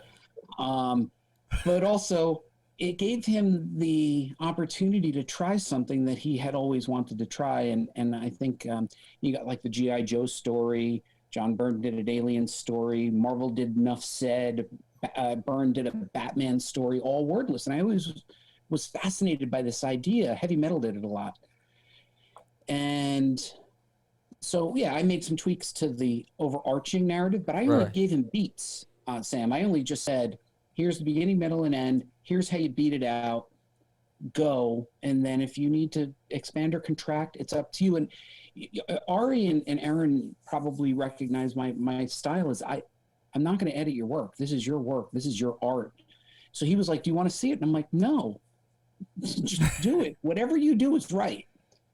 So I think that was liberating, I would hope, to the artist, because he didn't have to come to me for approval, right? And he didn't have to do any lettering, which is probably just as awesome.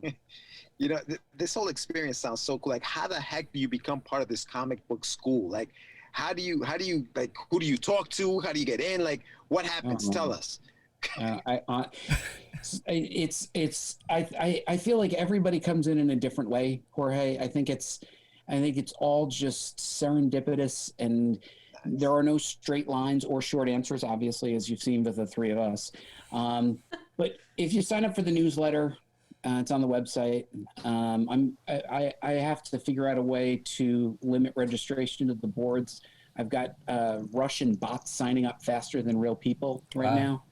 But that was how we did it originally. But I think it's just a matter of joining the newsletter. When you see the announcement, you reach out, we get started, you'll see the announcement. The one thing that you do get is Aaron created the calendar for us. We're going to be building out the calendar. You get to subscribe to the calendar, which is something that we really limited tightly, and we locked down the message boards. But that's it. I mean, just go to comicbookschool.com, register for the newsletter, register for the message boards. It's all free, although you can send Ari $10. Nice. And just like Ari was talking about earlier, like, if you know any of us, just email us, text us, tweet us. It doesn't matter. Like, if we're in comic book school and you want in, all you got to do is say, hey, Aaron, Ari, Buddy, I went in.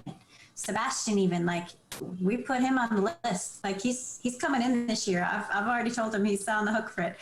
So, if you want to be on, go to comic book school, download the first one, read it, but just reach out to any of us on any of the platforms. Are you guys going to join this? Are either you guys going to participate? I'm going to promote that. Come on in. We'd love to have you. That's it. You guys are great. Yeah, you guys are fantastic. I'm definitely going to promote the hell out of it, and I'd love to have a lot of the artists and writers who contributed to your anthology on the show and just plug away, because this is fantastic. I love what you're doing. It goes back to what we do. We believe that there's not enough of a voice for the small guy that's really talented but doesn't know how to navigate in this space, and you guys are providing that outlet, which is fantastic. It is amazing. What you guys are doing is creating a platform for the new, Mark Waid doesn't need more publicity. Right. He's going to be fine. Mm-hmm. I think what we see here are, both with Ari and Aaron, 2 people who are beginning the trajectory of their career. And I hope you do talk to other folks that are part of this, because I think that, when those people get that moment where they're like, hey, I like this, and I like that people are seeing my craft, it will encourage them to do more. And I think that what you do is valuable. It's a valuable part. Fan press is a valuable part. I was in fan press.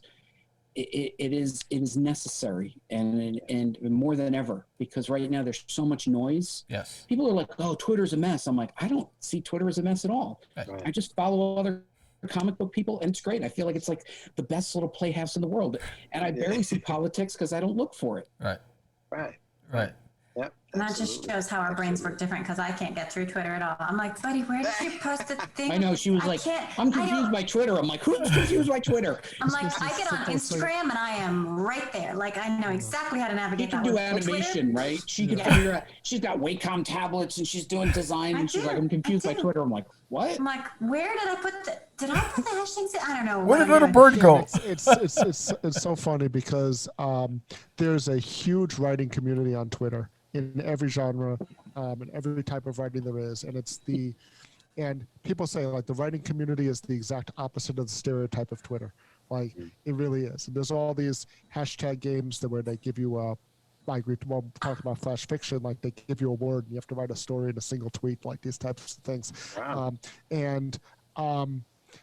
But everyone in the anthology and everyone in this world who I know who's really big on Twitter or who likes Twitter are writers like myself and Buddy, and everyone on Instagram. It's all the artists. And we'll say, well, one is focused on words and one is focused on pictures. And I think that actually going back to what we were talking about before and how the community helps each other, even for something like social media, which is becoming a much bigger thing than it ever was. I mean, it already was, but now that everyone's home and there's not as many ways to get the word out and to talk to people and interact with people, it's even bigger than we thought it couldn't get any bigger, and then it even became bigger than it was. We can help each other there, right? So since I was always on Twitter. When Buddy first reached out to me about this project, it was through Twitter. He found I think he found a tweet that I did about one of his panels because I was tweeting when I was there. I think it was about the pens, Buddy, about but he messaged me through there, and Twitter was the way that I would interact with a lot of the writing community. I would find a lot of calls for submissions, find a lot of other writers and editors and things like that on there. I had an Instagram, wasn't very good at it. Same thing, same handle, all the same thing. But being involved with the artists, now if I want to get the artists, I got to be better on Instagram, right? I got to figure out how to do it, and it's helped me expand that part of my platform. And for the artists who are on Instagram primarily and weren't necessarily as big on Twitter, to be the converse of that, right? Where they would go and learn how to do Twitter, right? And so even it's just another way that we're helping make each other more complete by interacting with other people in the community. And going back to what you guys were saying, like social media is great for promoting all of us, but the fact that you guys have us on your show and are willing and interested in talking to us is just so amazing. So yes, by all means, please join the community. You don't have to write comic books to be in our community. You just have to love them. So it's one of those passion places where no, not everybody's going to do the 8-page challenge, but we need support people. We need people who are going to love it and read it and promote it. And your guys' show is awesome, and everything you do is cool. Like, I've been looking you up over the past couple of weeks because I've just been everywhere. But I mean, we would love to have you in the community as well. So even if you don't do the challenge, which is still fun, totally open, but by all means, come on by. Well, definitely signing up for your newsletter. Just to go back to what you're saying, we've been doing this we have over 200 guests on our show, and all independents. And it's because we believe that there's so much talent out there that just need a platform just to build confidence and just to make those steps towards networking. And you guys created that haven, which is amazing. Amazing. No, the book looks great. It's you think, oh, they're just it looks professional because it is professional. You know what I mean? Like, that's just the way it is. And thank you guys so much for coming on the show. We are definitely going to be promoting the anthology. You guys are doing another one, right? We're getting another anthology, right? Okay, good. Well, guys, thank you so much. I'm gonna leave you with the words of a very, very interesting gentleman. He once said, "Dream big, do the work, and never give up." Thank you, buddy. Appreciate it. You guys are all muted right now. But yes. Thank you guys. I So appreciate you. any last minute things you want to say to the audience out there? Last minute pitch. Okay, I'm unmuted. I'll go first. First off, thank you for having us on the show. We can't thank you enough. It's so nice for you to have us, and to promote indie creators and to promote our community is awesome. Hope you guys both become a part of it, because it'd be great to see you around all the time. And then go to the website, download Panel 1 Anthology. It's awesome. It's, like I said, professional. It's great stories. It's 143 pages. So it's worth it. It's totally worth it. And then if you're interested in making comics, or if you're just interested in hanging out with people who like making comics, come join the comic book school community. You can reach out to me at redheaded at Twitter. I warn you, I'm terrible at Twitter, but I will try to respond to you quickly. I'm also on Facebook at Rubin and Dee Alley. And Ari and Buddy can both help you out too. But if you know anybody in the comic book school community, they can get you in, and we'd love to have you. Awesome. Yeah. I would just first of all echo that. Thank you for having us on the show. It's a great show. It's a great platform. And we believe in your message about the indie creators. It's very similar to ours. So we would welcome you. We would welcome everybody else as well. Download the Anthology. Go sign up for Buddy's newsletter. Get involved. The only thing stopping you from getting involved is yourself. If you take the initiative and get involved, that's all that we did. Was show up at a panel. Shake hands with people, exchange business cards, have a drink afterwards at the bar.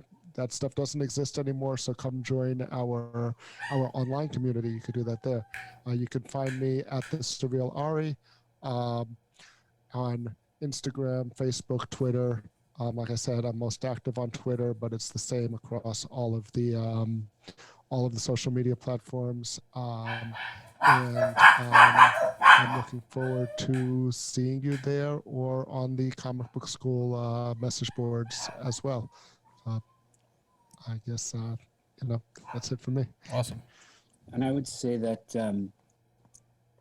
comics, if you really stop to think about what we're doing when we make comics to give away for free, makes no sense at all. And we don't choose comics. Comics have chosen us. Well, all of us on this call, right? None of this makes any sense. To do the work that you guys do, to put in a podcast, Sam, you got a professional microphone. None of this makes any sense, right? And it's so easy to talk yourself out of it. But I explained to Ari and Aaron once that, we are direct ancestors of the artists who painted a comic on the cave wall 600,000 years ago. While everyone was eating a brontosaurus and celebrating the kill, our ancestor was like, we got to tell a story about this, And so it's built into our DNA. It's something that we're drawn to. We have the families that we're born into, we have the friendships that we make, and now this is a tribe that all you have to do is show up and be part of it and come with the right attitude and just decide, you know what, I'm going to put my ego aside. You might be a very successful business person, or you might just be a person just graduating high school. It doesn't really matter. We're all equal when we come out here. So I think what people have to recognize is there are a number of ways that you can participate in this medium. You guys are participating with audio. We're participating with a free download. You just choose the way you want to participate and the tribe that you want to be part of, and don't ever try to make it make sense. Just go with it. Just go with it, because if we ever stop and think about it, we'll just stop doing the work. And I think we all need to just keep going and use art to tell the stories that are inside of us. And you can find me on everything is at comicbookschool.com, Twitter at Comic Book School, Instagram at Comic Book School. And I just, and that's it. After that it trails off, I don't know how to end it. My boy, you guys do an amazing job. You're muted. I'm still muted, right? But You're muted. I was really excited about this show when George reached out to me and told me about you guys. And then when I was like, "Well, I know that guy," I was like, really excited. Total groupie, buddy. And then, yes, and Total then when I started reading up and really what you guys offer on your website is, I mean, it's invaluable. I mean, people are getting, so much depth and value and content. It's crazy that they would wait, to go to a wizard show or Comic-Con to get that information, and you guys are really setting the stage for the future creators in this industry. So it's hats off to you guys. Really excited to have you guys on the show, and I look forward to talking to any one of your students and their participants, and getting them on the show and giving them that platform as well. Great job. Great job. Thank you guys so much for being on the show. And we will send you all the updates, the links, and everything. And George and I will be signing up for that newsletter. Already did. I can't because I'm in the control room, but I will. So I'm in. Thanks, guys. Thank you so much, and we'll be talking to you very soon. We'll be talking to you very soon. Thank you. Thank you, guys. You so much. That was crazy. Awesome. Better than I could expect. I mean, this is like a 2-hour show today, but you know what? Well worth it. So much information. There is so much. You were saying there is on their website, man. They have just even on their forums. You have a question about plot. You have a question about anything of the things that we talked about. We talked about the other day. We were talking about ending a story. They have somebody to walk you through some of the things that you may be questioning or don't know what to do, or you need editing or something, whatever. It's there. So comicbookschool.com is where it's at. You guys definitely need to check it out, subscribe, sign on to their newsletter. Yeah. And the next time they have an 8-page challenge for their anthology, if you guys are watching, you guys should check it out. It's crazy. I mean, it's unimaginable to know that there is a hub where there's talented and skilled leaders in this industry that are providing this kind of information. It was unheard of back in the days when we started comics. You know what I mean? You were looking for the next Wizard magazine to look at, those art pages and or the interviews, or you had to line up to go to a panel to try to get some knowledge if you were trying to break in. And these guys just packaged it, put a bow on it, and saying, "Hey, join." And what I also like about it is that they're providing some disciplines, but they're breaking the rules. What we're used to, going through all these processes and going all through these these editors to go through your portfolio or whatever. Right. They're actually using the community as a means to educate each other and critique each other. And I love the fact that he really emphasized in a positive way. Yeah. You know what I mean? Check your egos at the door, And it's funny because we started the show with, if the big two go away, will there be comics? And Buddy said it. In the age of dinosaurs, there were, drawing on the walls. I said the same thing, hieroglyphics. So I think, comics will always be there. And I just, we talk about promoting independence all the time. And, the fact that there is a location where independents have a home, that's crazy. That is crazy. Hats off to these guys. They're amazing. Oh, my dog's acting up. That is freaking fantastic. And so anybody in the comic book school that's in the anthology, if you're watching this, hit us up. It's as simple as that. Just like Buddy says, to get the newsletter, join and ask the question. And for us, we don't turn anybody away.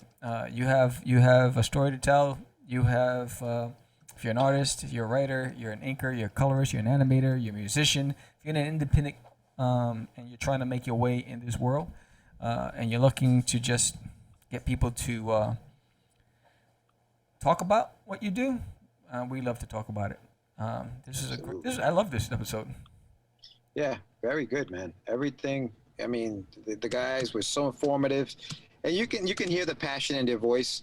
when they were talking about what they do and how everybody got together, and it's definitely a team. It's a team effort, and they believe in each other, and that's great, man. Yeah, it sounds like a safe space to play and be creative.